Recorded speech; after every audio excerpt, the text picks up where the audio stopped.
नमस्कार, आदाब। Crime petrol dial 100 में आप सबका स्वागत है।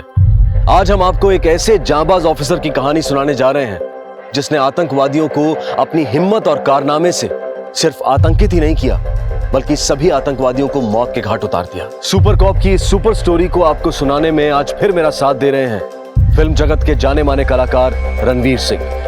कहते हैं समय अपना हीरो खुद चुनता है। सुपर कॉप मृत्युंजय सिंह को भी एक बेहद ही मुश्किल वक्त ने अपना हीरो चुना। इस ऑफिसर की वीरता और देश प्रेम बाजीराव पेशवा की याद दिलाता है, जो अपनी जिंदगी देश के लिए न्यौछावर करने के लिए हमेशा तैयार रहे। कुछ लोग जो मुंबई की धड़कनों को रोकना चाहते थे, इस ऑफिसर ने उनकी सांसों को ही तोड़ दिया। मुंबई स्पेशल स्क्वाड में कार्यरत मृत्युंजय सिंह आज हम सब के लिए एक मिसाल है।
अभी हमें पता चला है कि मुंबई के एक अंधेरी मार्केट इलाके में एक बड़ा धमाका हुआ है, जिसमें करीब 85 लोगों की जान जाने की खबर है। ये आंकड़ा आने वाले कुछ घंटों में बढ़ भी सकता है। ये धमाका किस वजह से हुआ है या किसने किया, इस बात की पुष्टि अब तक नहीं हो पाई है।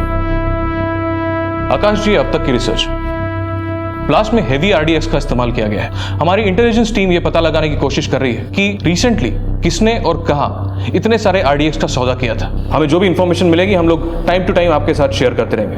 हो ना हो ये काम किसी बड़े आतंकवादी संगठन का है और हमारे इंटेलिजेंस टीम के हिसाब से ये तो सिर्फ एक सैंपल था। शायद इनका मिशन कुछ और बड़ा करने का है। Thank you for sharing the information Mister गौरवंश।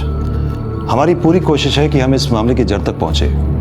इस केस में मैं मुंबई क्राइम ब्रांच का सबसे बेस्ट ऑफिसर लगाऊंगा। लेकिन अगर एक हफ्ते के अंदर ये केस सॉल्व नहीं होता तो हमें ये केस इंटेलिजेंस डिपार्टमेंट की एक स्पेशल टीम को देना होगा। वैसे आपके इस ऑफिसर का नाम क्या है जिस पर आपको इतना भरोसा है? भरोसे से भी 2 कदम आगे होता है यकीन, और मुझे पूरा यकीन है कि मृत्युंजय सिंह ही इस केस को सॉल्व करने के लिए सबसे बेस्ट ऑफिसर है। आकाश जी, आपके ऑफिसर इस वक्त कहाँ होंगे? अबे दिमाग का भाषा वाली मत कर, साले नींद में तो नहीं देख लिया उसको? क्या हुआ रे? मन्या का फोन था, बोल रहा है मृत्युंजय यहाँ पे आ रहा है। अबे तो इतना रिस्क क्यों ले रहा है? चल फटाफट निकलते इधर से।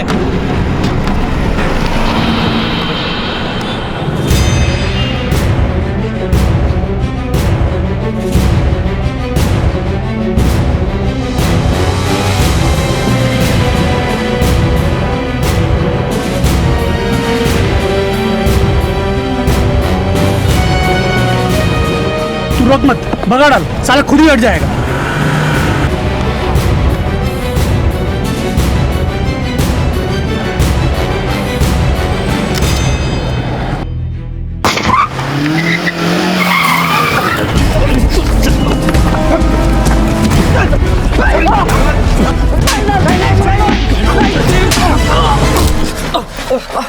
सर, आपने इतना रिस्क क्यों लिया?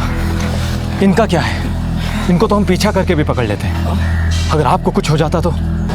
मौत की आंखों में खौफ निकाल कर देखो तो मौत भी अपना रास्ता मोड़ लेती है खान। वैसे भी जिंदगी उसी दिन से शुरू होती है जिस दिन दिल से डर खत्म हो जाए।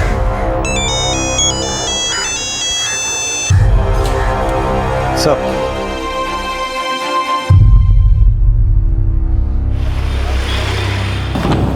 सर, यस मृत्युंजय, कम इन, सिट।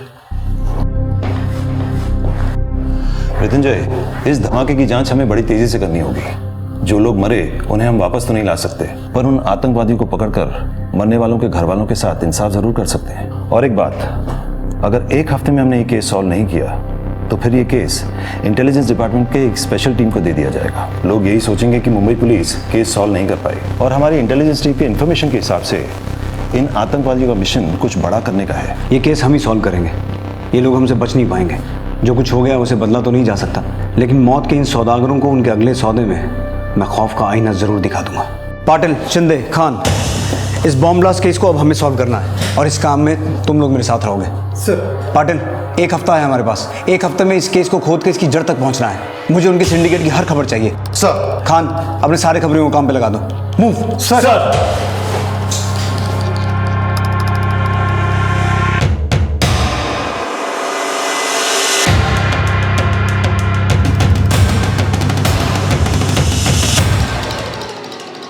भैया सेब कैसे दिए? 150 किलो मैडम। 150 रुपए किलो? सब जगह 100 रुपए किलो है, लगाइए 100 रुपए और 1 किलो दे दीजिए। 120 से कम नहीं होगा मैडम। भैया मैं हमेशा आपके पास से लेती हूँ, लगाइए। नहीं मैम, 120 से कम नहीं होगा, लेना तो नहीं तो आप जाओ। लेना ही नहीं है, चलो।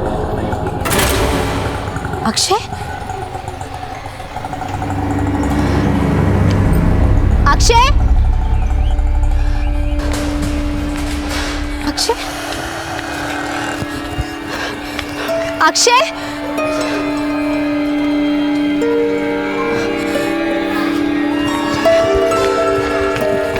अक्षय, कितनी बार कहा है हाथ छोड़कर नहीं जाना है।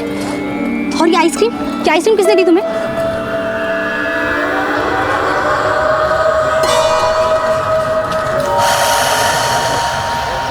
कौन थे? पापा के कोई दोस्त थे? कोई पुलिस वाले अंकल थे? नहीं, वो अंकल से तो फर्स्ट टाइम मिला। अक्षय, आइंदा से कोई कुछ भी देगा नहीं लोगे, समझे? अब चलो घर।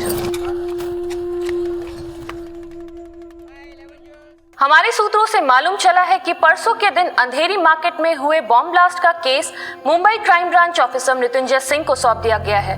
मृत्युंजय सिंह अपराधियों के लिए खौफ का दूसरा नाम है। मम्मी मम्मी जल्दी चलो, टीवी पे पापा का फोटो दिखा रहा है, चलो जल्दी। अब तक उन्होंने 50 से भी ज्यादा एनकाउंटर किए हैं। मम्मी, पापा भी सलमान खान की तरह सबको मारेंगे? वो कितनी जल्दी सॉल्व कर लेते हैं।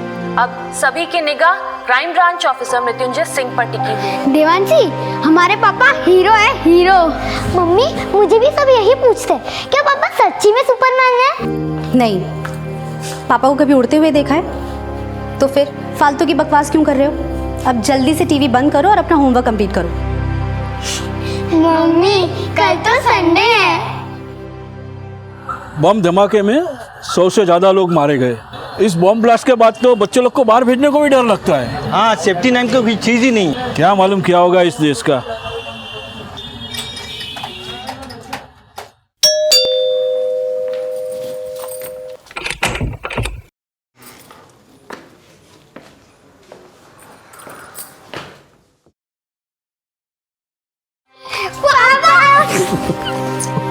ये लो, तुम दोनों के लिए।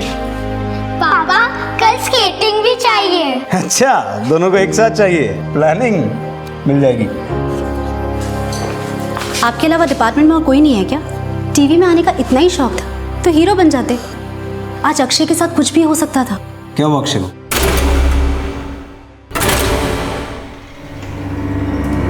आज अक्षय को किसी ने 2 मिनट के लिए मेरे नजरों से दूर कर दिया था।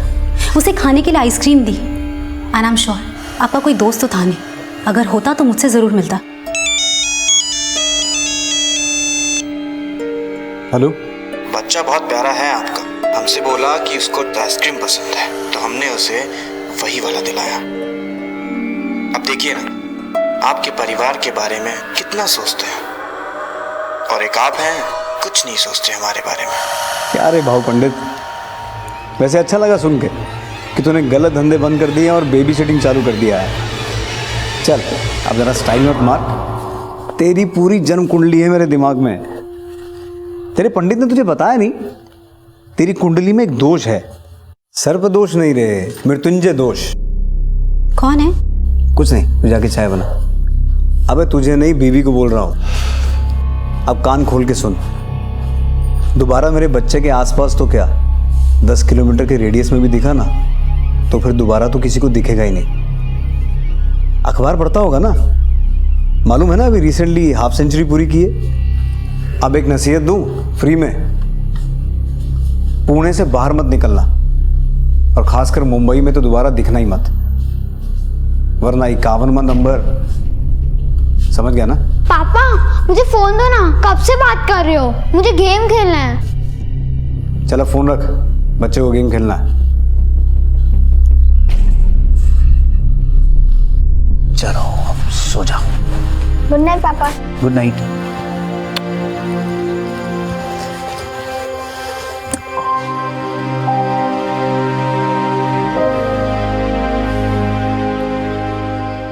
रीमा टेंशन मत लो, हमारे बच्चों को कुछ नहीं होने दूंगा।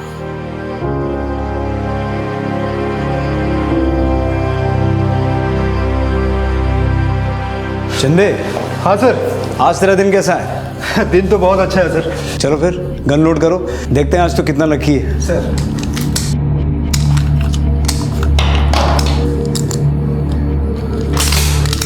खान, ट्रेन कितने बजे की है? सर ट्रेन 6:30 बजे आती है।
टोकना नहीं साहब, मैं बताता हूँ।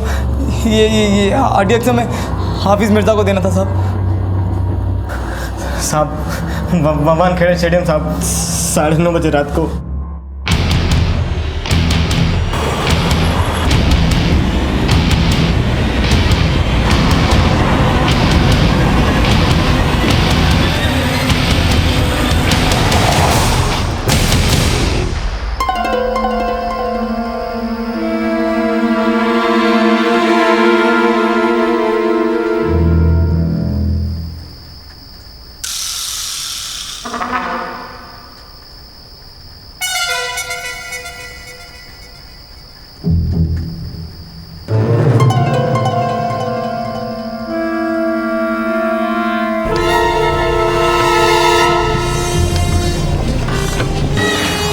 रुक।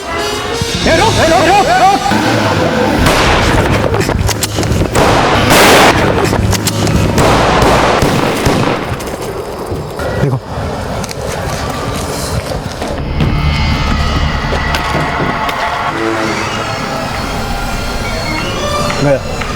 गाड़ी की तलाशी लो।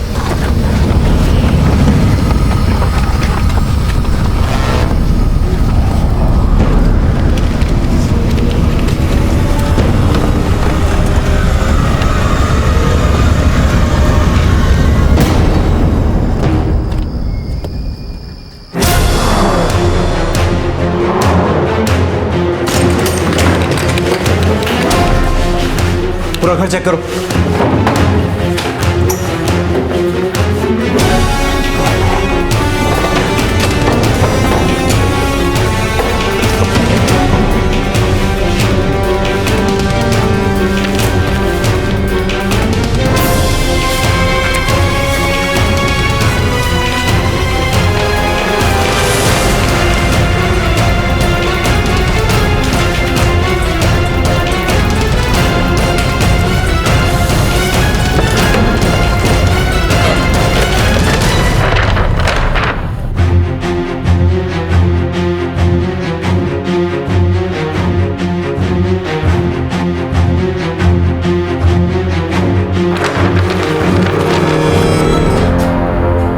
यहाँ एक आदमी रहता है राजेश नाम का, उसके बारे में कुछ जानते हैं? नहीं साहब, जानते तो नहीं कुछ, लेकिन आप थोड़ी देर पहले बाहर जाते हुए देखा था उसे।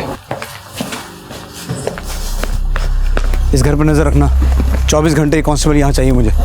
हमारी मुंबई पुलिस की टीम को इस बात की जानकारी मिली कि बोरीवली स्टेशन पर कुछ 2 लोग आरडीएक्स सप्लाई करने जा रहे थे। हमारी टीम ने बड़ी मुश्किल से इन दोनों आतंकवादियों को पकड़ा, जिनसे ये पता चला कि ये आरडीएक्स खुखार आतंकवादी हफीज मिर्जा को पहुंचाया जा रहा था। हफीज मिर्जा वही आतंकवादी था जिसकी हमें काफी वक्त से तलाश थी।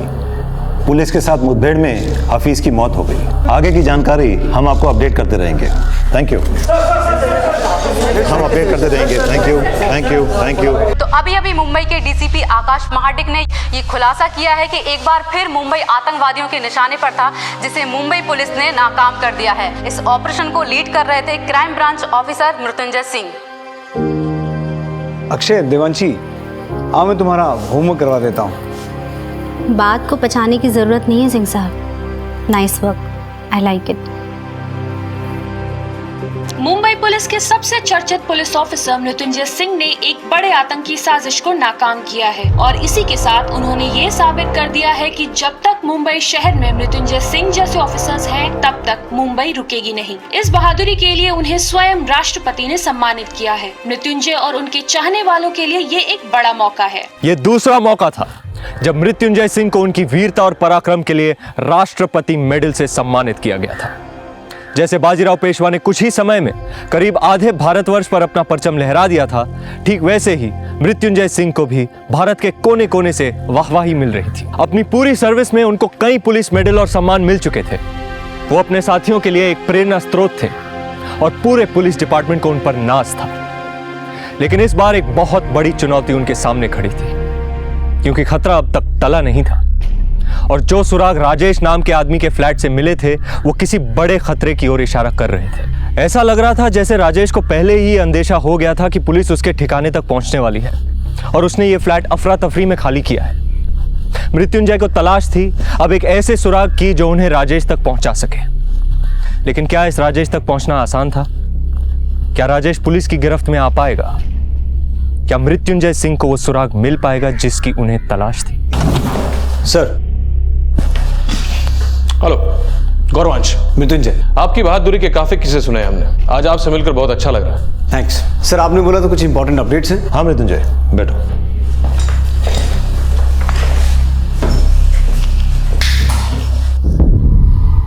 इस फोटो को गौर से देखिए।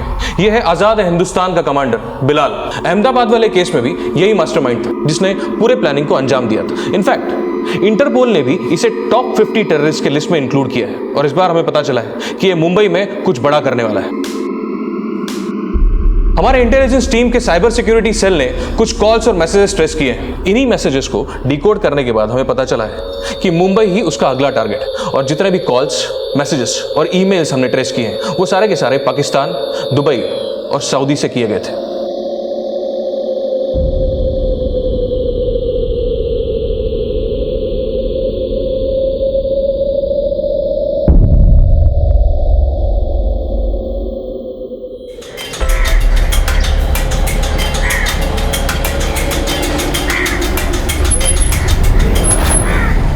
अमर? जी अंकल, आपसे मेरी फ़ोन पे बात हुई थी।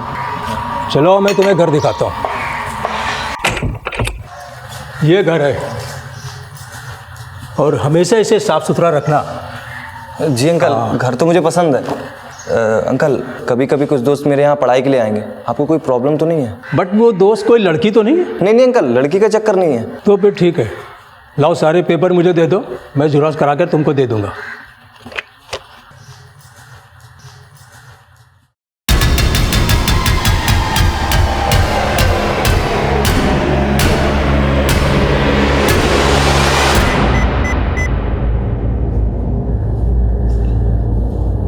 अहमदाबाद मिशन पूरा हुआ और अब बारी बंबई की।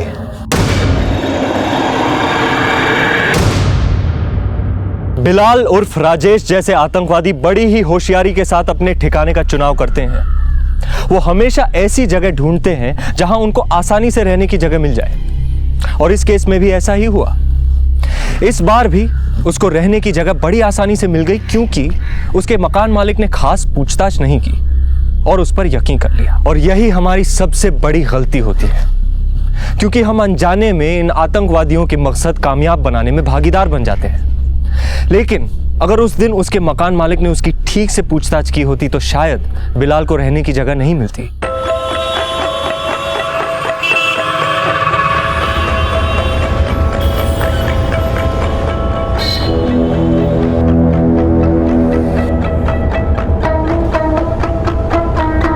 साहब, बहुत मोटा पैसा इधर से उधर हो रहा है, वालिद कर रहा है। पक्की खबर है? एकदम पक्की सब।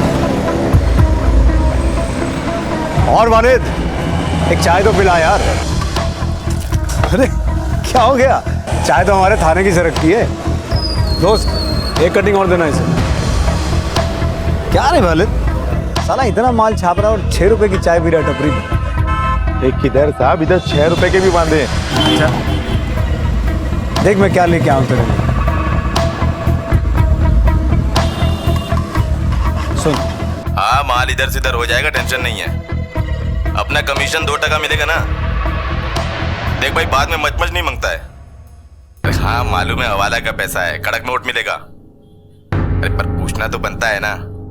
सब माफ कर दो साहब, सब ठोकना मत साहब। अरे नहीं रे, तुझे क्यों ठोकूंगा, तू दोस्त है अपना। सुन, अब बिना छू चुकी मुझे ये बता, इतना पैसा इधर से उधर ट्रांसफर किसके लिए किया? कोई ब्लास्ट का चक्कर है क्या? ब्लास्ट? अरे नहीं साहब, ऐसा होता तो मैं इसमें हाथ भी नहीं डालता। अभी सीधा ज्वेलरी का बिजनेस है, पैसा इधर का उधर शिफ्ट करना था। ब्लास्ट का कुछ नहीं इसमें।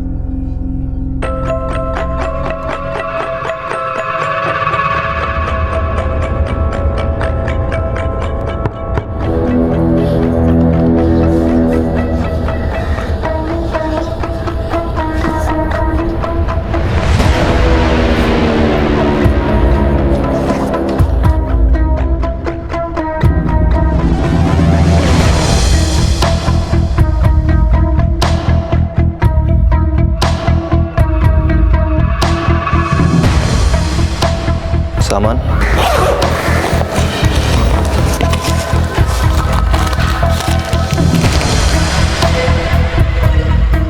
7 किलो है।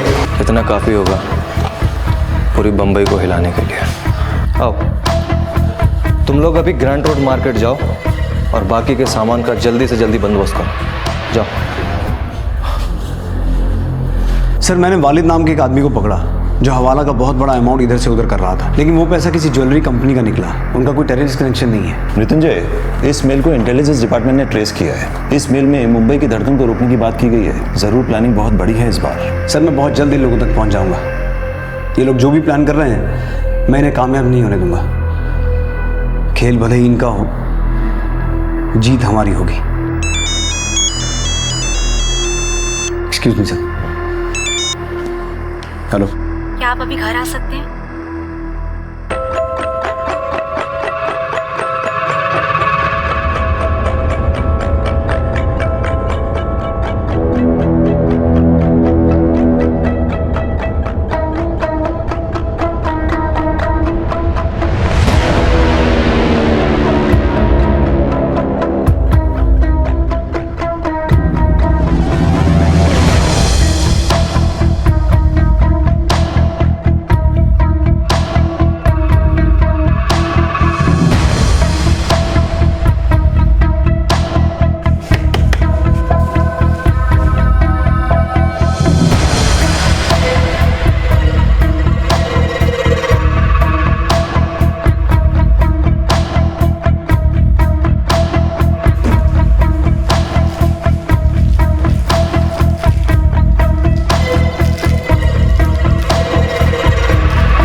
क्या हो रही माँ? अक्षय की तबीयत बहुत खराब है, फीवर उतर ही नहीं रहा है, उल्टी पे उल्टी कर रहा है।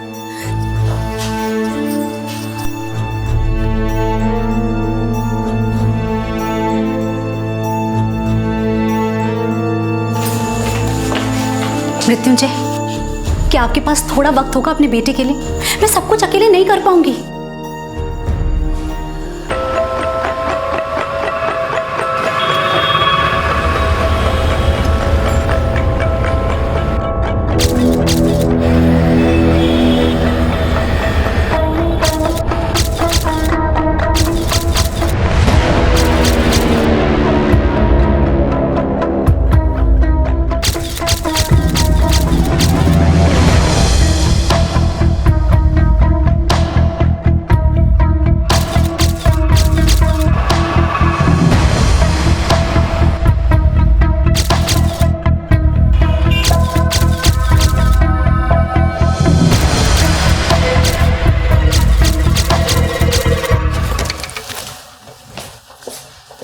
डॉक्टर, कैसा अक्षय? आपके बेटे को अभी के अभी एडमिट करना पड़ेगा, वो बहुत ही सीरियस है। अब उसे यहाँ पहले क्यों नहीं लाया?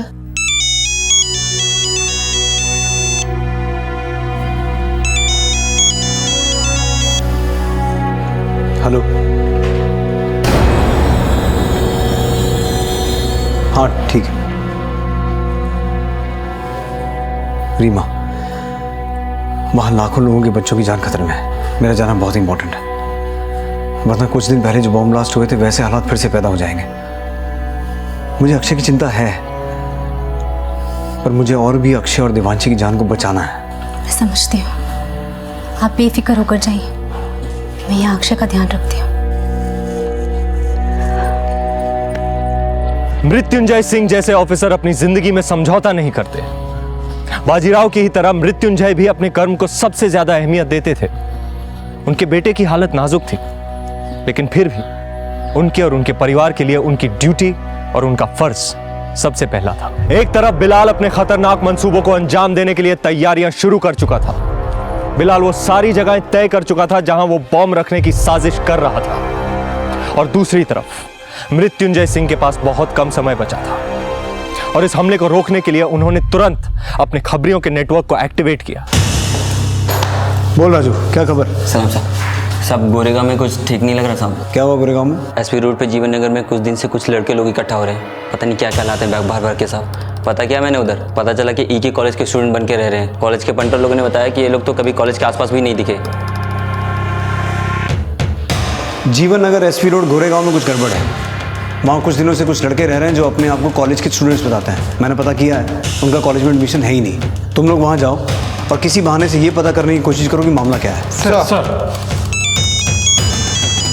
हाँ बोलो रीमा। डॉक्टर ने बोला है कि अक्षय को डेंगू है, काफी सीरियस है, आईसीयू में शिफ्ट करना होगा। ठीक है, मैं अभी हॉस्पिटल आता हूँ।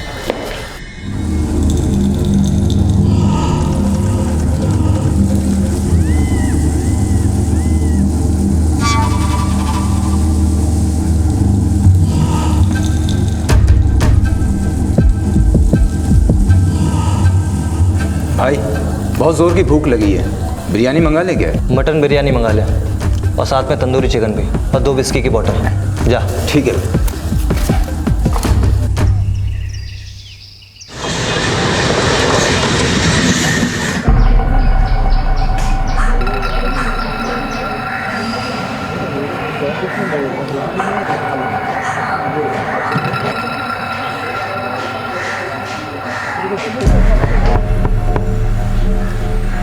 तू देख, बाकी सब लोग अंदर, जल्दी।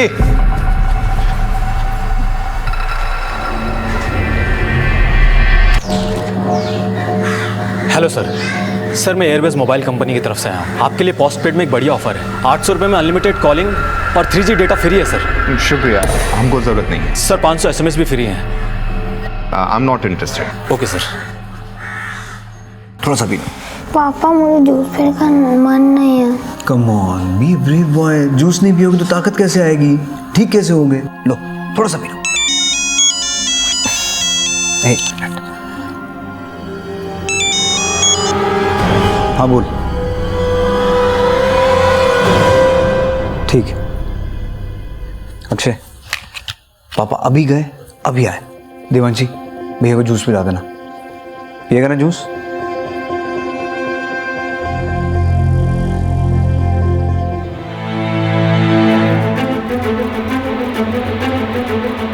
सर हमने पूरे जीवन नगर को छान मारा, वहाँ पर सिक्योरिटी नाम की कोई चीज़ नहीं है। एक घर में एक लड़का मिला जिसने दरवाज़ा खोला, दिखने में एकदम सीधा साधा, लेकिन उस घर के अंदर काफ़ी सारा खाना पड़ा था जिसे देखकर लग रहा था कि काफ़ी लोगों ने आधा खाकर छोड़ दिया है। पड़ोसियों से कुछ पता चला? पड़ोसियों को ज़्यादा कुछ पता नहीं, ये लोग अभी वहाँ नए आए हैं।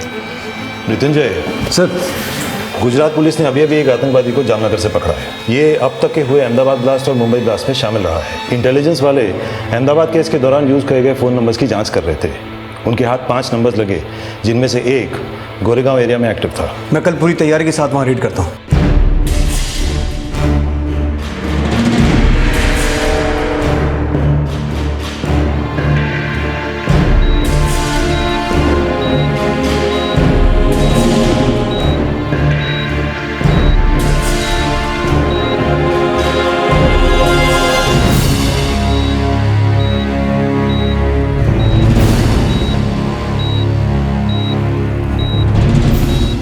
सर कल का रेट कैंसिल करें?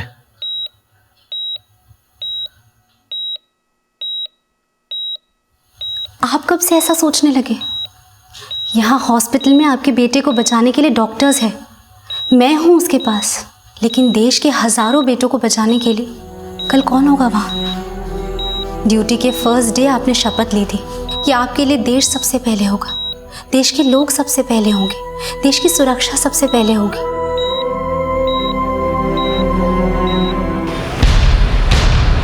खान, पाटिल, शिंदे, ये वो घर है जहाँ तक हमें पहुँचना है। हमारी दूसरी टीम इस घर को पीछे से कवर करेगी। शिंदे, पाटिल, तुम दोनों लेफ्ट साइड कवर करो। मैं पहले दरवाजे तक पहुँच के उन्हें एक बार सरेंडर करने का मौका दूंगा। मेक श्योर इस घर का हर एग्जिट पॉइंट और विंडो पर हमारा टारगेट शार्प हो। वेरी इंपॉर्टेंट, पहले लोकलाइट्स को वहाँ से निकालना है। खान, तुम मेरे साथ रहोगे। Sir we don't have to miss it guys. Let's go. आज हमारा मिशन पूरा होते ही हम लोग अलग अलग रास्ते निकल जाएंगे। सबके टिकट्स अलग अलग ट्रेन की है, ये लो आपस में बांट लो।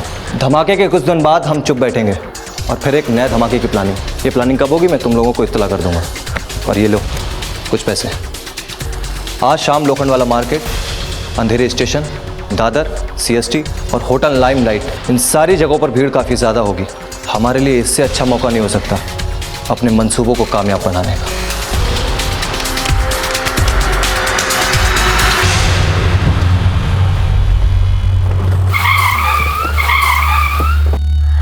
आसपास से सारी पब्लिक को हटाओ। मूव। हाँ जी, आइए। चल चल चल।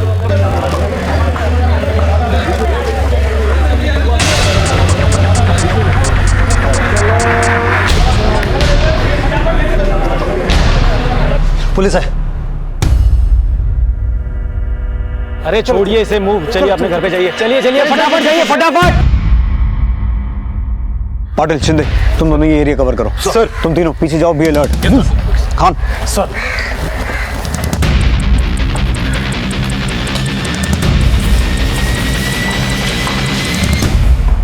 कुछ भी करने से पहले मैं तुम लोगों को बता दूं, पुलिस ने पूरे एरिया को घेर लिया है। यहां से बच निकलने का कोई चांस नहीं है। हम लोग खून खराबा नहीं चाहते, बेहतर होगा बारी बारी से बाहर आ जाओ।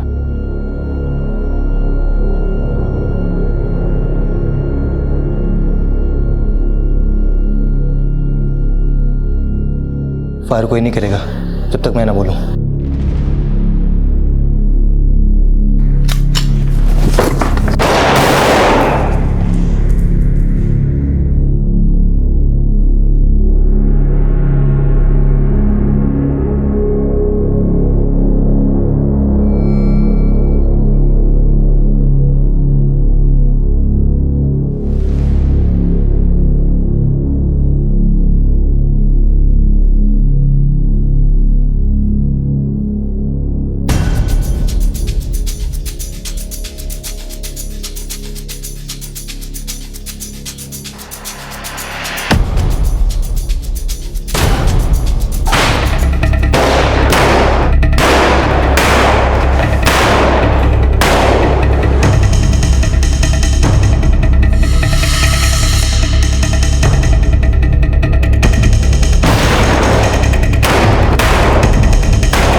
अक्षय के साथ। अक्षय ठीक है, लेकिन ये आपको क्या हो गया?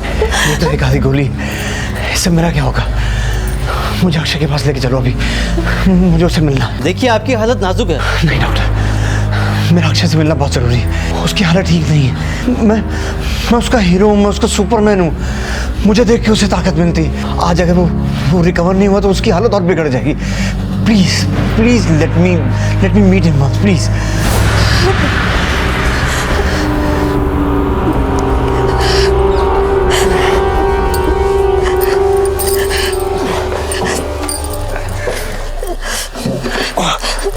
आराम से।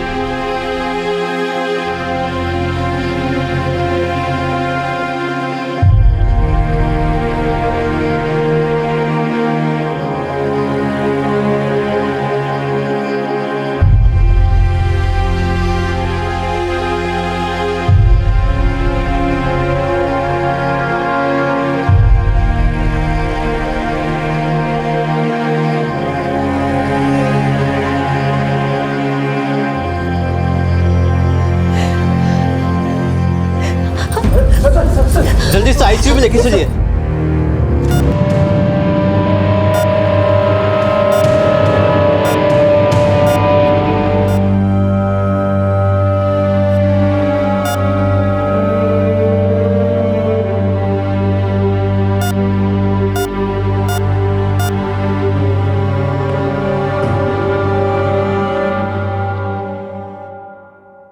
आई एम सॉरी।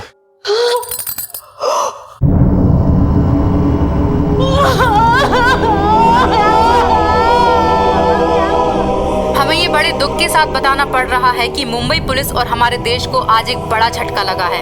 हमारे बीच एक ऐसा जाबाज ऑफिसर नहीं रहा जिसकी जाबाजी एक मिसाल थी। शहीद मृत्युंजय सिंह ने मुंबई और मुंबई के लोगों को तो एक खौफनाक सीरियल ब्लास्ट से बचा लिया, पर इस दौरान शूटआउट में फंसे 2 बच्चों को बचाते हुए उन्हें आतंकवादियों से कुछ गोलियां लग गईं, जिसकी वजह से आज शाम वो वीर गति को प्राप्त हुए।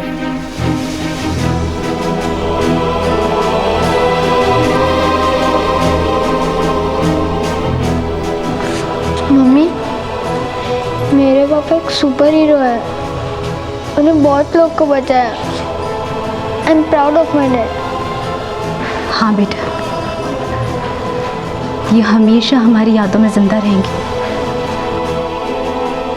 अपने देश और देशवासियों की सुरक्षा के लिए मृत्युंजय सिंह ने अपनी जान गंवा दी। मुंबई पुलिस ने भी अपने वीर साथी के लिए शोक मनाया और हजारों की संख्या में लोग उनके अंतिम संस्कार में शामिल हुए। मृत्युंजय सिंह आज इस दुनिया में नहीं है, लेकिन अपने काम और अपने देश प्रेम की वजह से आज भी उन्हें याद किया जाता है और आज करोड़ों हिंदुस्तानियों के लिए वो एक मिसाल बन चुके हैं। क्राइम पेट्रोल डायल 100 उनकी शहादत को सलाम करता है। मृत्युंजय सिंह असल मायने में हीरो हैं और ऐसे ही एक वीर योद्धा बाजीराव पेशवा के किरदार में आप मुझे देखेंगे। इसीलिए देखना मत भूलिएगा बाजीराव मस्तानी कल आ रही है आपके नजदीकी सिनेमा हॉल्स में। रणवीर, आपका बहुत बहुत शुक्रिया यहाँ आने के लिए और क्राइम पेट्रोल डायल 100 की पूरी टीम की तरफ से और क्राइम पेट्रोल के दर्शकों की तरफ से आपको बाजीराव मस्तानी के लिए ढेर सारी शुभकामनाएं। थैंक यू सर, मैं इतना ही कहना चाहूँगा, आपका बहुत बहुत शुक्रिया। मैं बहुत आभारी हूँ आपका, आपकी टीम का, मुझे यहाँ आने दिया, को एंकर करने दिया। बहुत मज़ा आया। कमाल का शो है सर आपका, आप कमाल के हो, हमारे दर्शक तो कमाल ही हैं, आपकी टीम कमाल की है। Thank you and all the very best. Thank you and best, all the best to you. Thank you sir. ये हमारे लिए गर्व की बात है कि बाजीराव पेशवा और मृत्युंजय सिंह जैसे वीरों ने हमारे देश में जन्म लिया। मृत्युंजय शायद आज हमारे बीच होते अगर बिलाल के मकान मालिक ने अपना मकान किराए पर देने से पहले बिलाल की पूरी जांच पड़ताल की होती। एक जिम्मेदार नागरिक होने के नाते ये हमारा फर्ज बनता है कि हम सरकार द्वारा बनाए गए हर छोटे बड़े नियम का पालन करें, क्योंकि हमारी छोटी सी चूक एक बड़ी वारदात को अंजाम दे सकती है। आपसे फिर मुलाकात होगी अगले एपिसोड में एक और चौंका देने वाले केस के साथ। तब तक अपना और अपने परिवार का ख्याल रखें और देखते रहें क्राइम पेट्रोल डायल 100। सबक एक को, सीख हम सबको। जय हिंद। विशाल, बेटा पापा बोल रहा हूँ। हाँ वो मेहरा अंकल के फोन से।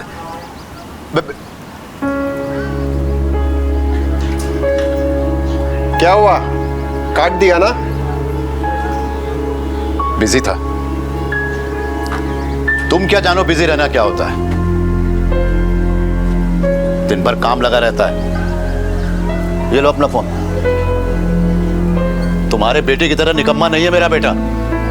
अब जाओ दौड़ना शुरू करो। मुंह क्या देख रहे हो?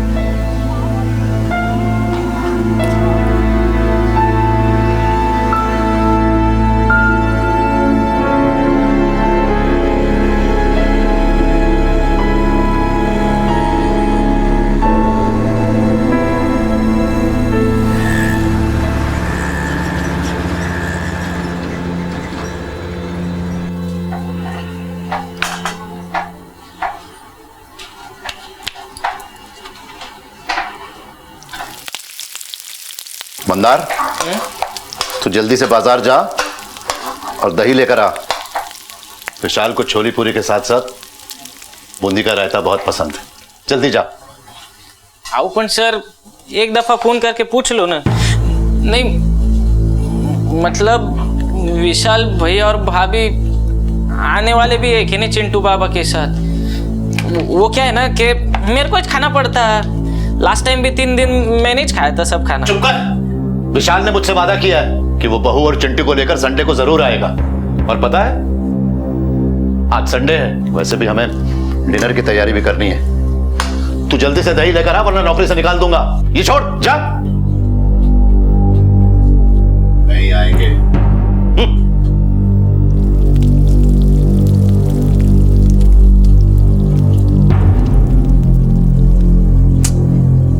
इस मंदार की आदत है आग लगाने की।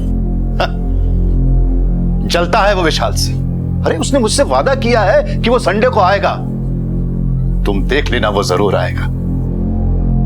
तिनका तिनका जोड़ परिंदा आशियां बनाता है। तिनका तिनका चोंच में डाल बच्चों को पालता है और फिर एक दिन वो बड़े हो जाते हैं और उड़ जाते हैं, मुड़कर भी नहीं देखते। सेना से रिटायर्ड कैप्टन श्रीकांत सिंह मुंबई स्थित अपने आशियाने में अपने बेटे और उसकी फैमिली की पल पल राह देख रहे थे। मेज पर डिनर भी सज चुका था। ऐसा पहले भी कई बार हुआ था। ज्यादा नहीं, लगभग 20 से 25 किलोमीटर दूर नवी मुंबई से उनका बेटा अब तक पहुंचा नहीं था और तुरक मिजाज फौजी बाप विचलित हो रहा था।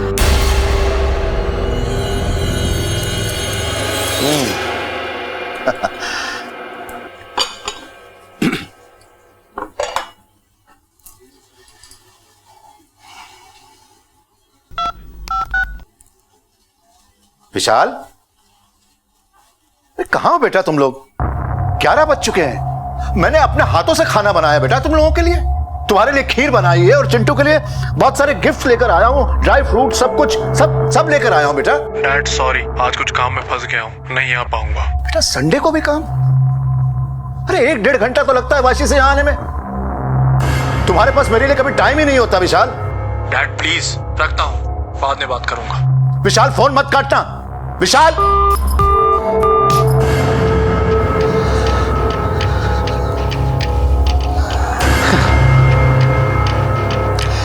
काट दिया। बाप से भी बात करने का टाइम नहीं है इसके पास। काम काम बस काम। पाल पोस के बड़ा किया है मैंने। मंदार, बिस्किट लेकर आओ। मंदार, कहां मर गए? सर जाकर बिस्किट लेकर आ। जाने दो ना सर, आप तो खाना खा लो ना। अब तुझसे जितना खाए उतना ही करा कर। जा बिस्किट लेकर आ, जा फौरन। अपने हाथों से खाना बनाया मैंने, क्या फायदा हुआ? वो विस्की खत्म हो गया है सर। जब खत्म हो जाती विस्की तो लेकर आना चाहिए ना। इडियट, ये लो। दोबारा ऐसी गलती नहीं होनी चाहिए। फास्ट।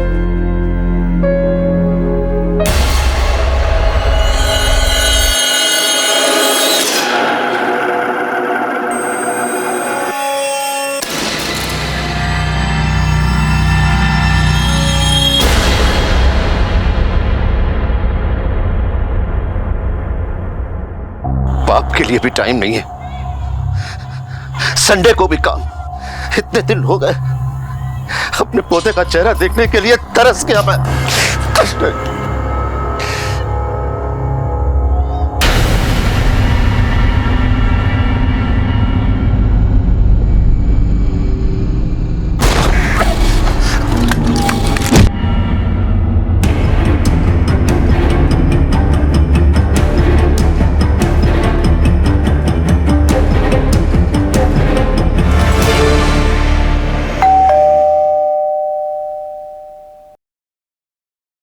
सोए।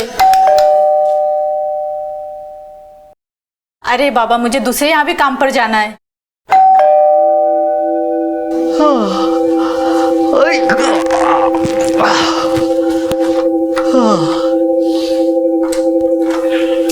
अरे काय रे बाबा, तू पण कभी से बेल बजा रही मैं। अरे आखीच नहीं खोली ना मेरी, वो ना रात को थोड़ी जास्त झाली होती मला। साहब ने कान पकड़ के उठाया नहीं लगता आज तुझे। सर पण सोयले अभी तलक। तू तेरा पटपट काम कर ले, हाँ? पण ऐक ना, सर को बोलना नहीं है कि मैं अब भी उठा, नहीं तो कान पकड़ के परेड करा देंगे ना मेरे को। अच्छा नहीं बोलते। सर, सर,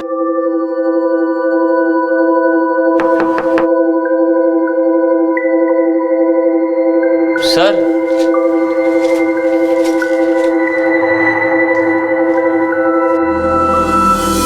अभी तक नहीं आया है मॉर्निंग वॉक से। अच्छा ही हुआ जो अभी तक नहीं आए, नहीं तो बोम्बा बोम करते थे मेरे नाम से। अगे भारती, तू फटाफट साफ सफाई कर ले, हाँ? मैं सर को नीचे देख के आता हूँ। बरं बरं ठीक है। सर को देखा क्या तूने? हाँ देखा ना, रात में देखा 3:30 बजे। 3:30 वाजता? पण तेरे को कैसे मालूम? हाँ? तू तो अब भी आया होगा ना, दिन का ड्यूटी होता ना तेरा। मेरा डबल ड्यूटी है आज, और रात वाले ने छुट्टी लिया ना। हाँ। रात में मेरा जैसे ही आंख लगा ना, गाड़ी का आवाज सुना मैं। अरे कैप्टन साहब,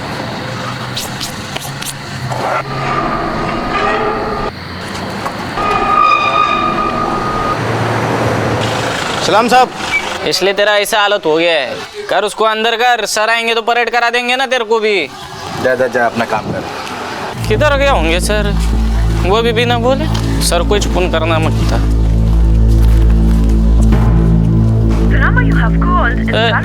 स्विच ऑफ आ रहा, किधर गए होंगे सर?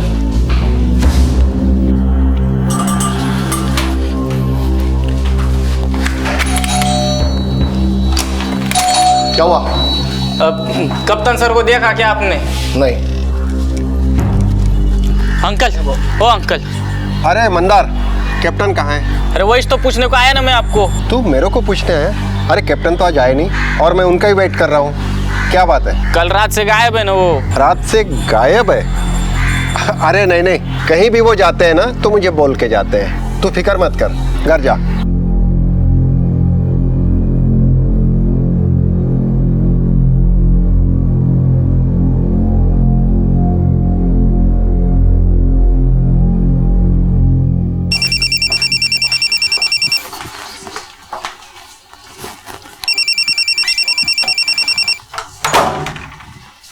बेटा बाहर जाके पढ़ाई करो, चलो जल्दी जल्दी जल्दी।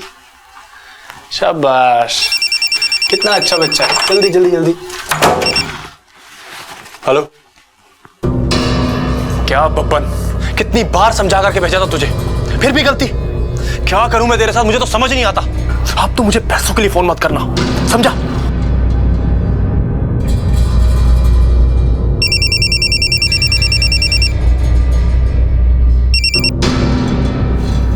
हेलो भैया, कब से फोन कर रहा मैं आपको, आपका फोन ही नहीं लग रहा। हाँ वो मैं किसी से बात कर रहा था। बोल क्या हुआ? आपके पापा नहीं मिल रहे। पापा नहीं मिल रहे? पापा कोई छोटे बच्चे हैं जो गुम हो जाएंगे? अब तुझे पता है ना पापा के मूड के बारे में, कितने घुमक्कर टाइप के हैं। चले गए हों किसी दोस्त से मिलने के लिए। तू एक काम कर, बुआ को फोन करके पूछ ले, पुणे ना गए उनसे मिलने के लिए, और मैं तुझे शाम को फोन करता हूँ, ठीक है? हाँ बिजी हूँ थोड़ा भी। भैया हेलो, कैसी औलाद है, बाप की चिंता ही नहीं है।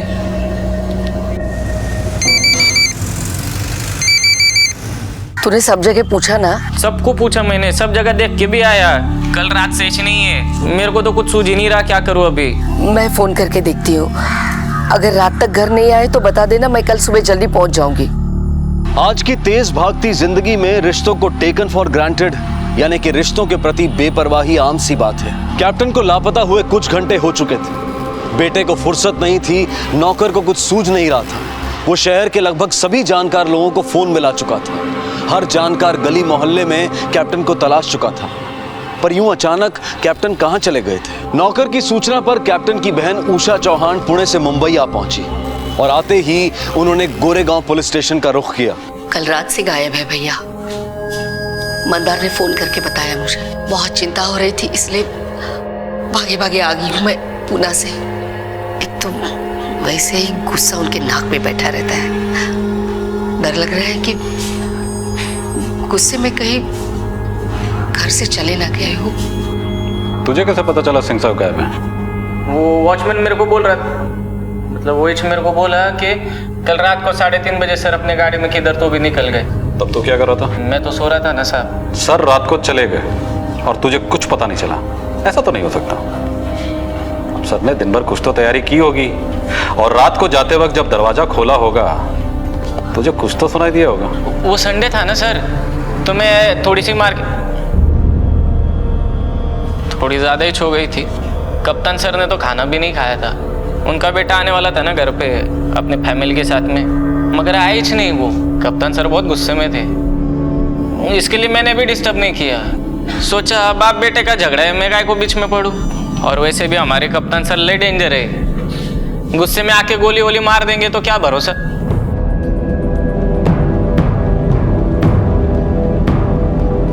उनका बेटा कहाँ रहता है? वाशी, नवी मुंबई ला। उनके बेटे को पता नहीं कि सिंह साहब गायब हैं? नहीं मालूम है ना, मैंने तो फोन करके बोला था उनको। तो फिर वो आया क्यों नहीं? उसे उनकी कोई फिक्र नहीं है। उसने तो मंदार से ये भी कह दिया कि गए होंगे कहीं घूमने। विशाल की शादी हुई है तब से विशाल भाई के साथ नहीं रहता। उसकी पत्नी को और उसको भाई के साथ रहना अच्छा नहीं लगता। शायद इसीलिए थोड़े चिड़चिड़े से रहते हैं। एक ही तो बेटा है उनका, लेकिन न ठीक से बात करता है न उनका ख्याल रखता है। उनके बेटे विशाल सिंह को कैसे पता कि सिंह साहब घूमने गए?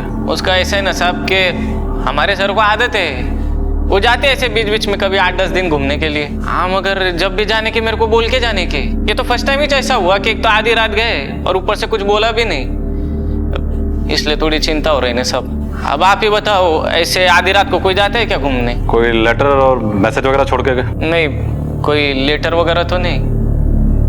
अब बस एक ट्रैवलिंग बैग नहीं है और थोड़ा बहुत कुछ कपड़ा भी नहीं है। सिंह साहब की एक फोटो दे दीजिए और कार डिटेल लिखवा दीजिए। बुआ, क्या जरूरत थी पुलिस कंप्लेंट लिखवाने की? और ये तो है ही गवार, और आप भी इसकी बातों में आ गई। पता है ना तुझे पापा के मूड के बारे में? चले जाते हैं बाहर घूमने के लिए, आ जाएंगे वापस। याद है ना, आज से 2 साल पहले क्या हुआ था? मनाली चले गए थे 10 दिन के लिए, और 10 दिन में सिर्फ उन्होंने एक ही कॉल किया था। आपकी बात बराबर है भैया, पर वो मेरे को बोल के जाते, फोन करते रहते, और उनका फोन भी बंद है ना। सिंपल सी बात है, मोबाइल में नेटवर्क नहीं होगा या फिर फोन की बैटरी चली गई होगी। पुलिस उनके बारे में इंक्वायरी करेगी और लोग उनके बारे में 10 तरह की बातें करेंगे, वो अलग। बेवकूफ कहीं का।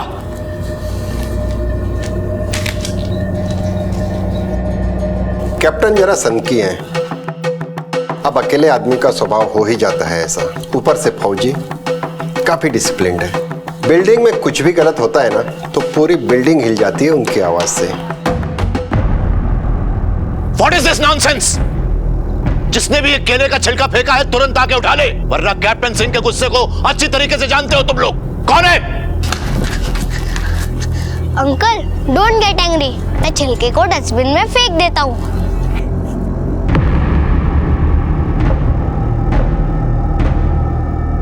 जितनी जल्दी उन्हें गुस्सा आता है ना उतनी जल्दी वो शांत भी हो जाते हैं। एक बात है, उनका बेटा उन्हें बहुत नेग्लेक्ट करता था। हो सकता है उसी बात से गुस्सा हो के वो कहीं चले गए हों। हाँ साहब, बहुत डर लगता था कैप्टन साहब से। वैसे मैंने जाते हुए देखा था कैप्टन साहब को। कितने बजे? साहब ये कोई 3:30 बजे। सलाम साहब। मगर सच बोलूं साहब, वो जब से यहाँ से गए ना, बिल्डिंग में बहुत शांति है। छोटी छोटी बात पर चिक चिक किया करते थे। ये बटन क्यों खुला है? बंद करो इसे। जी जी जी जी जी, जी सर। तुम यहाँ सिक्योरिटी के लिए तैनात हो ना? एक भी सिलवट नहीं आती थी हमारी वर्दी पर। और जरा अपनी वर्दी की तरफ देखो, हम भी अपनी देश की सिक्योरिटी का काम करते थे। उसी तरीके से तुम भी इस बिल्डिंग की सिक्योरिटी के लिए तैनात हो ना? जी जी जी जी। वर्दी ऐसी होनी चाहिए कि अंदर आने वाला डर के तुमसे 2 कदम पीछे हट जाए। अंडरस्टैंड? जी। अब आप ही बताइए ना साहब, कहाँ देश का महान फौजी और कहाँ ये बिल्डिंग का मामूली सा वॉचमैन। जरूरत पड़ने पर बड़े साहब तुम्हें पुलिस स्टेशन बुलाएंगे। शहर छोड़ के कहीं जाना मत। जी sir. Captain uncle is the best. मुझे बहुत प्यार करते हैं, अच्छी अच्छी स्टोरी भी सुनाते हैं। तो ऐसे थे हमारे नेताजी सुभाष चंद्र बोस और उनकी आजाद हिंद सेना, समझे? जी सर। अब ये बताओ कि उनका नारा क्या था? तुम मुझे खून दो, मैं तुम्हें आजादी दूंगा। Very good, keep it up. अब नेताजी की कहानी जो मैंने सुनाई और उनका ये नारा तुम सब हमेशा याद रखना। बच्चों से बहुत लगाव है उनको, बड़ों पर चाहे जितना भी गुस्सा करें, लेकिन बच्चों के साथ बच्चा बनकर खेलते हैं। वो क्या है ना सर, पोते से तो मिल नहीं पाते, तो सोसाइटी के बच्चों के साथ ही खुश रहने लगे। अपने बेटे से बिल्कुल नहीं बनती है उनकी। देश की सरहद की सुरक्षा में अपना जीवन अर्पण करने वाले कैप्टन श्रीकांत सिंह की अपनी ही सोसाइटी में मुख्तलिफ छवि थी। कहीं एक खौफ पैदा कर देने वाले कड़क डिसिप्लिनेरियन की, तो कहीं प्रेरणा भरी कहानियां सुनाने वाले बुजुर्ग की। लेकिन इन दोनों तस्वीरों के बीच में कैप्टन श्रीकांत की एक तस्वीर और भी थी, अपने ही परिवार, अपने ही बेटे से मायूस एक पिता की, अपने पोते से ना मिल सकने के गम में जीते एक दादा की। काफी दिन गुजर गए लेकिन कैप्टन की कोई खबर नहीं थी। घर से कैप्टन अपने होशो हवास अपनी मर्जी से निकले थे, लेकिन मंजिल और मकसद अब तक किसी को पता नहीं था। नौकर मंदार के हिसाब से कैप्टन साहब कभी भी बिना बताए घर से बाहर नहीं जाते थे। उनका फोन बंद है, ऊपर से अब तक उन्होंने किसी को कांटेक्ट भी नहीं किया है। सीनियर सिटीजन है, इस केस पे हमें कुछ ज्यादा ध्यान देना होगा। उनकी कार के बारे में कुछ पता चला? नहीं सर, अभी तक तो नहीं, लेकिन उनकी गाड़ी की डिटेल्स हमने सारे थानों में भेज दी है। और कॉल रिकॉर्ड? सर ये रहे। सर कैप्टन के मोबाइल की लास्ट लोकेशन उनका घर ही था, और 23 नवंबर की रात के बाद से वो मोबाइल अभी तक ऑन नहीं हुआ है। और सर उनके गायब होने के पिछले 24 घंटों में उनकी बात 2 लोगों से हुई थी, उनकी बहन से और उनके बेटे से। लास्ट कॉल बेटे को थी, और उसके पहले के भी कॉल रिकॉर्ड्स हमने चेक किए हैं सर, लेकिन कोई ऐसा नंबर नहीं मिला जिस पे डाउट हो। बेटे की कॉल रिकॉर्ड मंगाओ, पता करो 30 तारीख की रात वो कहाँ था। हम उसके घर जाकर पूछताछ करते हैं और साथ में नौकर मंदार को भी ले लेते हैं। पुराना नौकर है, बाप बेटे के रिश्ते को अच्छी तरह से समझता होगा।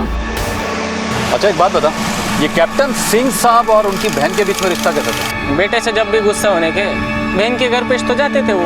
और बेटे के साथ? बेटा तो फोन भी करके नहीं पूछने का उनको। हाँ, एक बार घर पे आया था, हम लोग को चिल्लम चिल्ली करके गया। वो बोल रहा था क्या जरूरत थी पुलिस में मिसिंग रिपोर्ट लिखाने की। बुआ, क्या जरूरत थी पुलिस कंप्लेंट लिखवाने की? और ये तो है ही गवार, और आप भी इसकी बातों में आ गई।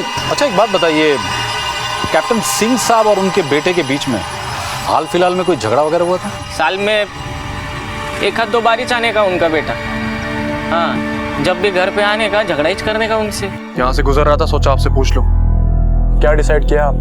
मैं चिंटू से मिलने के लिए तरस गया हूँ, और तुम हो कि पापा चिंटू से तो आप फिर भी मिल लेंगे, लेकिन इस फ्लैट को बेचने के बारे में आपने क्या सोचा है? एक बहुत अच्छी अपॉर्चुनिटी है मेरे पास, मैं अपना बिजनेस स्टार्ट कर सकता हूँ पापा। तुम्हें सिर्फ इस फ्लैट में इंटरेस्ट है, अपने बाप की कोई फिक्र नहीं है।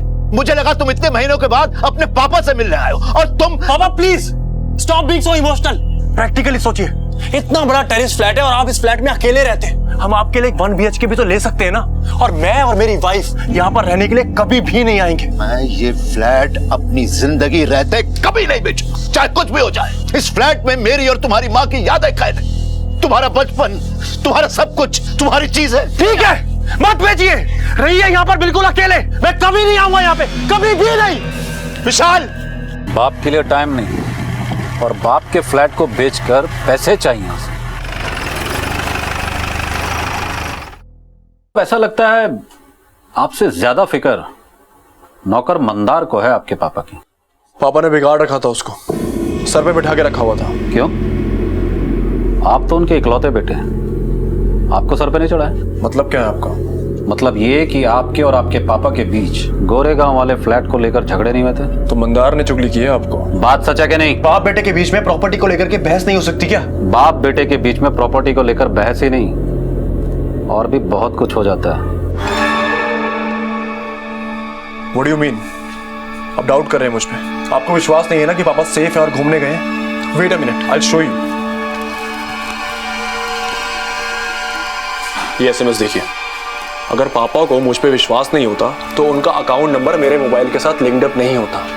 उनके अकाउंट में जो भी ट्रांजैक्शन होती है पहला SMS मुझे आता है। ये देखिए आप, ये SMS कुर्ग में कल 50,000 रुपए विड्रॉ किए हैं पापा ने, और ये SMS भी 2 दिन पहले का ही है। अब आप बताइए मुझे, आप इस SMS पे ट्रस्ट करेंगे या हमारे नौकर मंदार पे? ट्रस्ट पे इन्वेस्टिगेशन नहीं होता है, डाउट पे होता है। हमें आपके पापा की बैंक डिटेल्स और इस SMS की डिटेल्स दोनों चाहिए। सर कुर्ग ब्रांच से सीसीटीवी फुटेज नहीं मिल पाई है। उस दिन कैमरे की सर्विसिंग हो रही थी, लेकिन सर 50,000 का विड्रॉल हुआ है, वो भी सेल्फ चेक से। इतनी इन्फॉर्मेशन मिली है सर। कैप्टन कुर्ग में बैंक से पैसे भी विड्रॉ किए, फिर अब तक किसी से कोई कांटेक्ट क्यों नहीं किए? कुर्ग ऐसी जगह तो है नहीं जहां पे मोबाइल नेटवर्क ना हो, फिर उनका मोबाइल फोन अभी तक स्विच ऑफ क्यों है? कहीं ऐसा तो नहीं कैप्टन खुद कुछ छुपाने की कोशिश कर रहे हैं हम सबसे? सर बाप बेटे के बीच में प्रॉपर्टी को लेकर झगड़ा था, हो सकता है कैप्टन साहब बेटे से नाराज हो इसलिए फोन नहीं कर रहे होंगे। तो नौकर मंदार और बहन से तो बात कर सकते हैं ना, गुस्सा बेटे पे, नौकर और बहन पे नहीं। रात को 3:30 बजे कैप्टन का घर से निकल जाना, वो भी बिना किसी को बताए। सलाम साहब। और तब से लेके अब तक उनका किसी से भी कोई कांटेक्ट नहीं करना, ये कोई सिंपल सा मिसिंग केस नहीं। उस रात कुछ तो जरूर गलत हुआ है।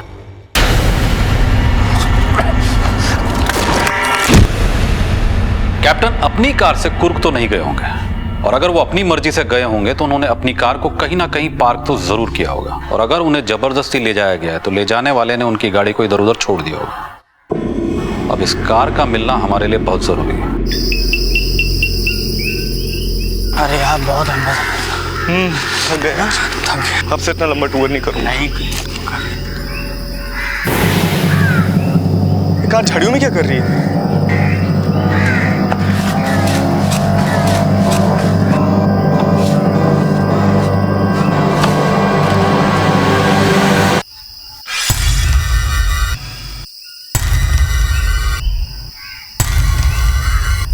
हेलो।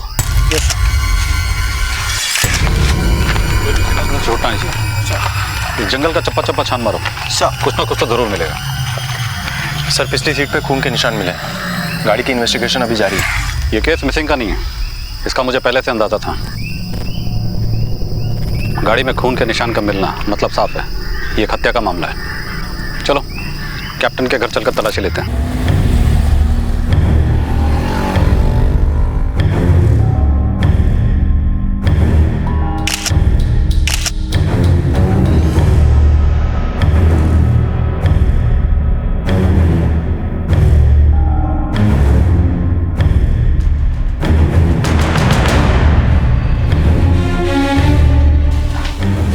सर मैंने वॉश बेसिन का एरिया पूरा चेक किया और मुझे हैंड वॉश के नीचे से ब्लड स्टेन्स मिले हैं। सर मास्टर बेडरूम का टॉयलेट काम नहीं कर रहा है, ऐसा लगता है कि उसके पाइप में जबरदस्ती कुछ फंसाया गया है। प्लम्बर को बुलाकर चेक करो। Yes sir. सर इस गन पे भी ब्लड के निशान मिले।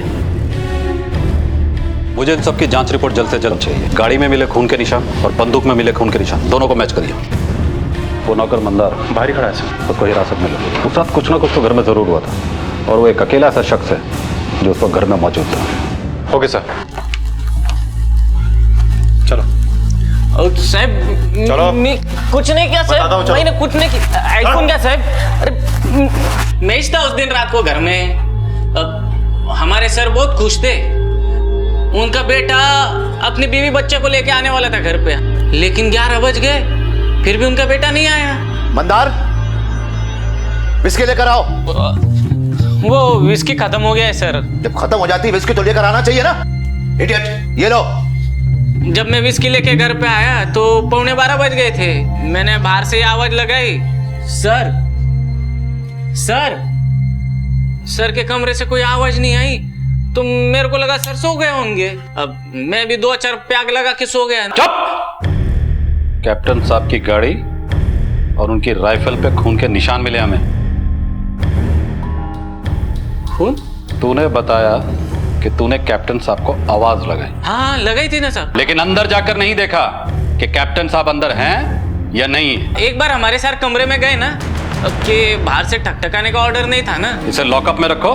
नहीं सर। से तोड़ो और इसका ब्लड सैंपल भी लो। नहीं साहब सच्ची में, सुनो ना मेरी बात। सर कमोड की पाइप में कागज के टुकड़े फंसे हुए थे, इसलिए पाइप चोक हो गया था। लेकिन सर पेपर की क्वालिटी देखने से ऐसा लगता है जैसे किसी लीगल पेपर्स के टुकड़े। उनको भी मैंने फॉरेंसिक के लिए भेज दिया। कैप्टन उसके बेटे की कॉल रिकॉर्ड की फाइल लेकर आओ। Okay sir. सर ये रही विशाल सिंह की कॉल डिटेल्स।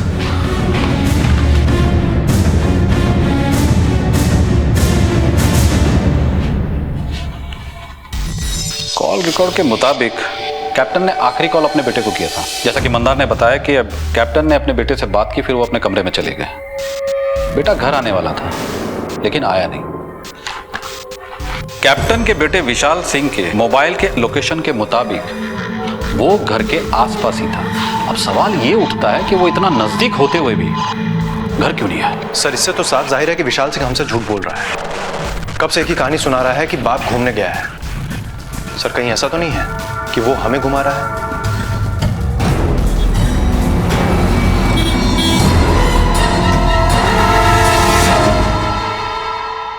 अब तक आपको यह बात तो पता चल ही गई होगी कि ये केस एक मिसिंग का केस नहीं बल्कि उससे कहीं ज्यादा है।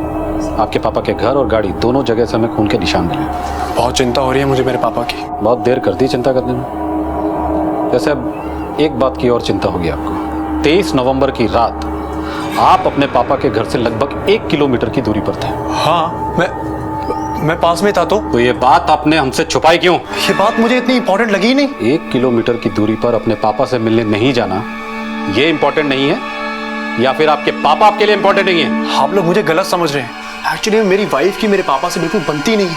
उनके डिसिप्लिन नेचर की वजह से ये वहां पर जाना पसंद ही नहीं करती है। जरा हमें भी तो बताइए कि आपकी वाइफ को आपके पापा से क्या प्रॉब्लम थी? सर पापा के साथ रहने का मतलब है कि आर्मी के रूल्स को फॉलो करना। 6 बजे उठ जाओ, रात को 9 बजे सो जाओ, सुबह जॉगिंग पे जाओ, रात को टाइम पर खाना खाओ। और ये सारे रूल्स पूरी फैमिली के लिए थे। इसलिए मेरी वाइफ वहां पर जाना बिल्कुल भी पसंद नहीं करती थी। और उस रात तो हम सर वहां पर गए ही नहीं। हम लोग तो पास के रेस्टोरेंट में डिनर कर रहे थे। अगर आपको विश्वास नहीं होता तो आप हमारे क्रेडिट कार्ड के बिल्स चेक कर सकते हैं। कमाल की बात है, बिना पूछे ही आप हमें एविडेंस बता देते हैं, फिर चाहे वो SMS हो या क्रेडिट कार्ड के बिल्स। लेकिन पता नहीं क्यों मुझे ऐसा लग रहा है कि आपके पिता गायब हैं लेकिन आप कुछ ज्यादा ही रिलैक्स्ड हैं। आप कैसी बात कर रहे हैं? वो मेरे पापा है। मैं मानता हूं कि मैंने इस बात को सीरियसली नहीं लिया, लेकिन ये सब क्या हो रहा है मुझे कुछ भी समझ में नहीं आ रहा। सर अगर आपको मुझ पे विश्वास नहीं है ना, आप ये देखिए, 2 दिन पहले 50,000 रुपए विड्रॉ और कल 75,000 रुपए विड्रॉ। अब ये सब देख के मैं क्या समझू, आप ही बताइए मुझे। सर पिछले 12 दिनों में कैप्टन के अकाउंट से 1,75,000 रुपए निकाले गए, कभी कर्नाटक से कभी केरल से।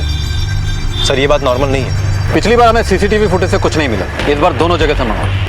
पता तो चले कैप्टन के अकाउंट से पैसे ड्रॉप कैप्टन ही कर रहा है या कोई और। सर राइफल पे कैप्टन के उंगलियों निशान मिले हैं, लेकिन जो ब्लड सैंपल्स हमें उनकी गाड़ी और उनके घर से मिले हैं उसका ब्लड ग्रुप ना तो कैप्टन से मैच करता है, ना ही उनके बेटे विशाल से, ना ही नौकर मंदार से। वो किसी और के हैं। तो ये तीसरा है कौन? कहीं ऐसा तो नहीं उस रात कैप्टन ने कत्ल किया, जिसे हम शिकार समझ रहे हैं वो शिकारी हो?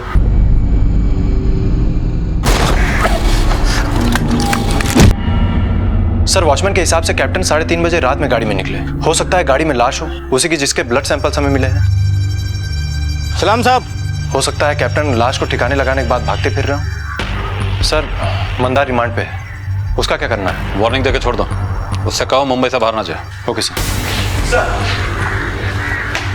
बैंक से CCTV फुटेज आई है।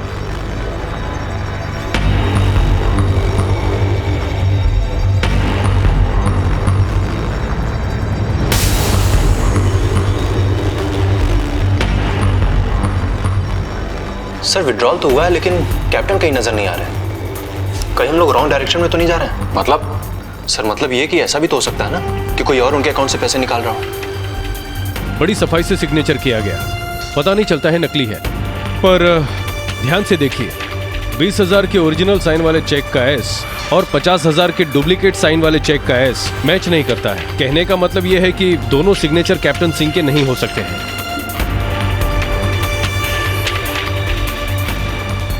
Are you sure ये सिग्नेचर कैप्टन श्रीकांत सिंह के नहीं? या आई एम 100% श्योर।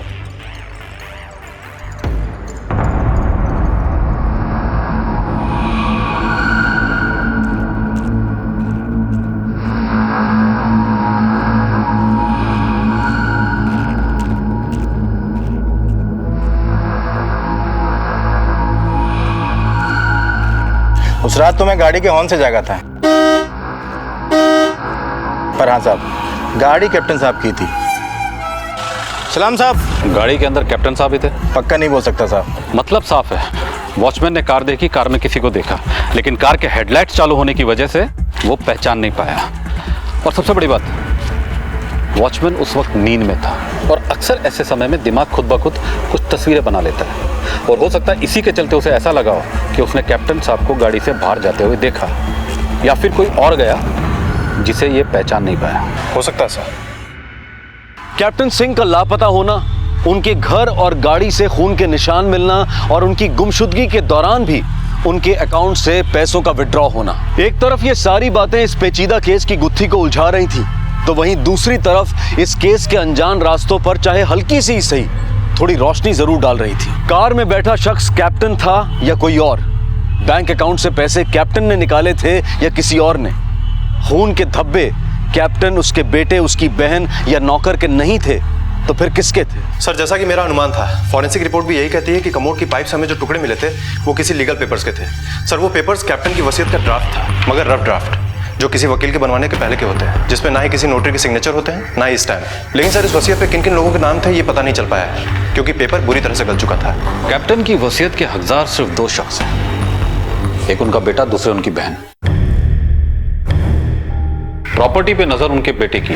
कमोड के पाइप में मिले वसीयत के फटे हुए टुकड़े और घर से मिले खून के निशान इस बात का सबूत है कि उस रात घर में कोई ना कोई वारदात तो जरूर हुई थी।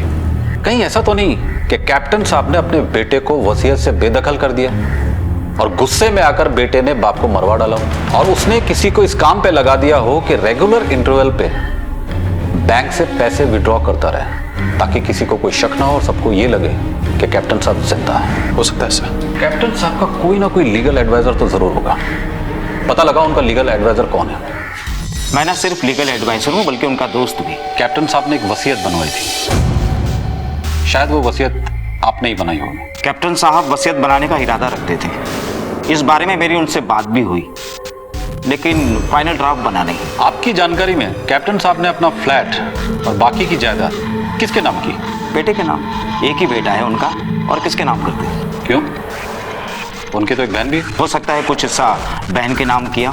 हमने सुना है कि कैप्टन साहब और उनके बेटे के बीच संबंध कुछ कड़वे थे। कैप्टन साहब उससे नाराज रहा करते थे, लेकिन फिर भी जहां तक वसीयत का सवाल है वो अपने बेटे के नाम ही करना चाहते थे। रिश्तों से बढ़कर दुनिया में कोई दौलत नहीं है, लेकिन जब वही धन दौलत दाव पर लग जाए तब रिश्ते रेत पर फैली ओस की तरह गायब हो जाते हैं। क्या बेटा, क्या बाप। घर के कमोड में वसीयत के कागज के टुकड़े मिलते हैं, बेटा बाप की गुमशुदगी से बेफिक्र नजर आता है, तो ऐसे में पुलिस का शक कैप्टन के बेटे विशाल सिंह पर जाना गैर लाजमी तो नहीं? हो सकता है कि कैप्टन ने अपने लापरवाह बेटे को वसीयत से बेदखल कर दिया हो। ऐसे में कैप्टन की मौत से बेटे विशाल के लिए संपत्ति का रास्ता एकदम साफ हो जाता है। खैर, पुलिस सिर्फ विशाल पर शक कर सकती थी, कानूनी कार्रवाई नहीं, क्योंकि उनके पास विशाल के खिलाफ कोई ठोस सबूत नहीं थे। और तभी तफ्तीश का एक तार सबूत की शक्ल में सामने आया। हाँ बोले देश पांडे। सर, कार में मिला हुआ खून का सैंपल कैप्टन के घर में मिले हुए खून के सैंपल से बराबर मैच होता है, मगर एक बेहद इंटरेस्टिंग फैक्ट सामने आया है, और वो ये है कि इस आदमी का डीएनए एक और आदमी के डीएनए से मैच होता है, और वो कैप्टन के बहुत ही करीबी है। किसे?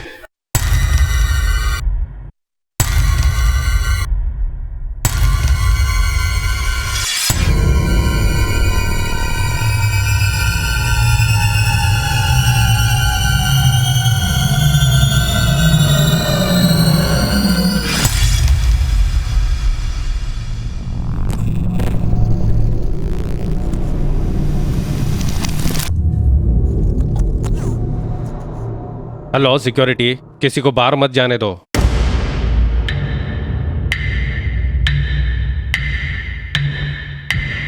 एक मिनट सर, कुछ सिक्योरिटी प्रॉब्लम है। अरे सर प्लीज सर, रुकिए सर। अरे बोला ना सर, सर अरे सर पकड़ो उसको। अरे ये चोर है। अरे छोटे चोर है, भाग रहे, पकड़ो। अरे पकड़ो इसको। इंस्पेक्टर साहब लेके जाइए, ये चोर है, लेके जाओ साहब। जिंदगी का सफर रहस्यों से भरा है। यहाँ राह चलते कौन सामने आ जाए कहना मुश्किल है। बैंक के सीसीटीवी फुटेज में ये कौन शख्स था? अगर कैप्टन अपने अकाउंट से पैसे नहीं निकाल रहे थे तो ये कौन उनके पैसों पर सेंध लगा रहा था? मुंबई पुलिस की गतिशीलता काम आ गई। घर और गाड़ी में मिले खून के धब्बों का डीएनए एक ही आदमी का निकला। और डीएनए भी उसका, जो अब तक बेकसूर बना सबको गुमराह कर रहा था।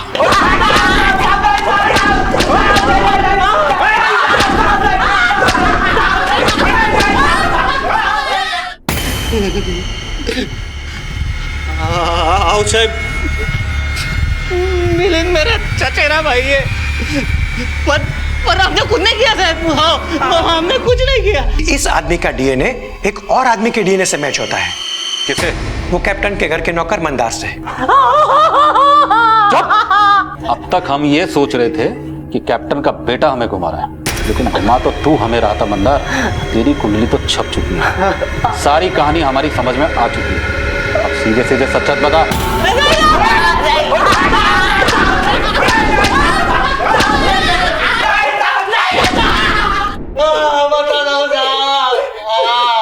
सब कुछ सच सच बताता हूँ। मैंने कप्तान सर से कर्जा लिया था। पहले वो 50,000 लौटा जो मैंने तुझे दिए थे। दे दूंगा ना सर, वो भी दे दूंगा। हाँ? किधर भाग के जाऊंगा? 10 सालों से आपके इधर इस तो काम कर रहा ना मैं। हाँ? और मेरे को खाली 1 लाख रुपया होना। वैसे भी आपके पास क्या कमी है सर? कमी नहीं है क्या मतलब? लुटा दो तुझ पे? बेटा है मेरा, पोता है मेरा। वो आते क्या आपको देखने को कभी? आपका दवा पानी खाना पीना ख्याल रखना सब कुछ मैं तो करता। पिछले 10 सालों से आपकी सेवा कर रहा मैं। आप मेरे को 1 लाख नहीं दे रहे हा? और ऐसी औलाद को दे रहे जो कभी थूकती भी नहीं आप पर। Shut up! मेरे को शट अप कर सकते हैं आप, नो करे ना मैं। मगर सर वो है क्या किसी काम का? हा? आप उनके लिए खाना बना के रखते हो, लेकिन मेरे को तो खाना पड़ता ना। वो बचा कुचा कुत्ते खाते। वो आपकी बहू नफरत करती है आपसे, नफरत। और ऐसे ही परिवार को सब कुछ लुटाना चाहते हो आप। आपका दूसरा कोई बेटा होता ना तो कम से कम 2-4 दिनों के लिए तो पोते को छोड़ के जाता आपके पास। पर विशाल भैया तो वो भी नहीं करते, और उसे कोई सब कुछ देने चले हो आप। वाह सर वाह।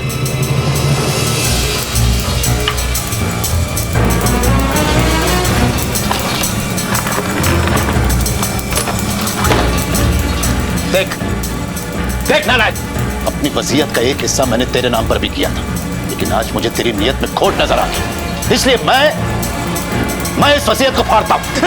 नहीं सर, सॉरी सर, गलती हो गया सर। दोबारा ऐसी गलती नहीं होगी ना सर। सॉरी सर, माफ कर दो सर। सर माफ कर दो सर, हाथ जोड़ दो सर। सुन, मैंने तुझ पर भरोसा किया था जो आज टूट गया। अगर फौजी का भरोसा एक बार टूट जाए तो दोबारा वो गलती नहीं करता। Once a traitor is always a traitor। अब पहले तू मुझे 50,000 रुपए लौटाएगा, उसके बाद अपना हिसाब कर और दूसरी नौकरी ढूंढ।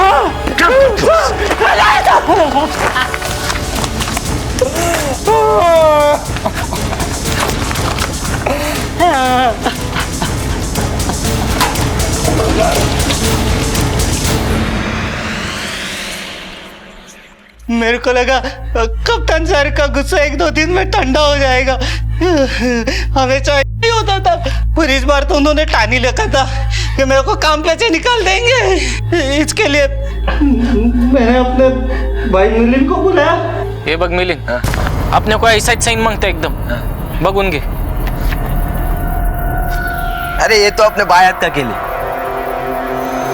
मिलिंद 40 साइन करने में मास्टर था,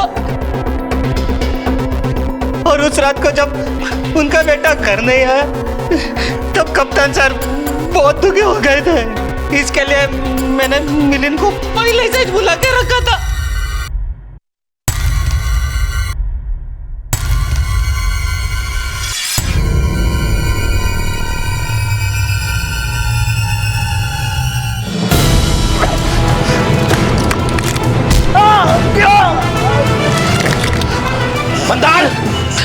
मंदार जल्दी आओ।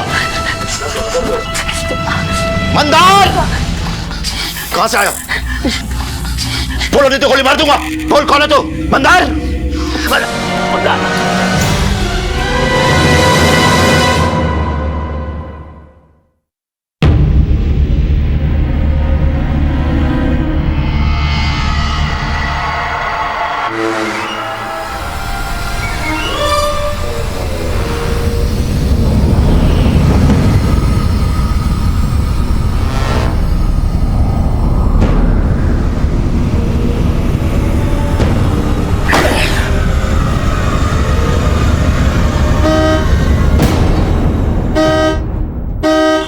कैप्टन साहब,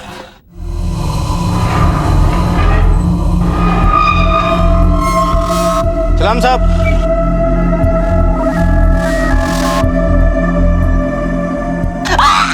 अब ये बता, कैप्टन साहब की बॉडी कहाँ है?